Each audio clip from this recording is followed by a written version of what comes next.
ছোটবেলায় যখন আমরা পরীক্ষার হলে বসতাম, আমাদের হাতে কোয়েশ্চেন পেপারটা থাকতো, তখন কি আমাদের সমস্ত কোয়েশ্চেন কমন আসতো?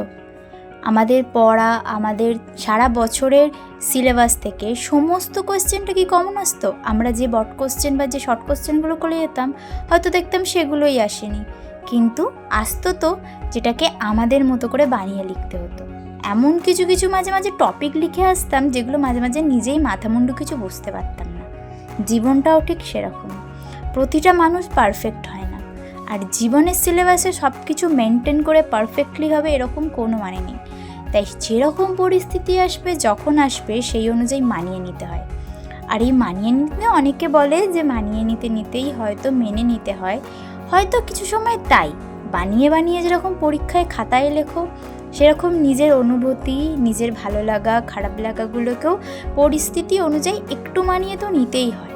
না হলে এই বর্তমান সমাজে কিন্তু চলাটা অনেকটা বড় দায় হয়ে যাবে। দেখো, যেরকম এই ওয়েদার অনুযায়ী নিজেকে মানিয়ে নেওয়া হয়েছে, এই বৃষ্টির ওয়েদারে নিজেকে মানিয়ে নিয়ে যেভাবে জামা কাপড় ছাদে মেলা, তোলা, সমস্ত ঘরবাড়ি পরিষ্কার রাখা একটা ডিফিকাল্ট টাস্ক, সেরকমই লাইফটাও একটা ডিফিকাল্ট টাস্ক, ঠিক না? Bye bye.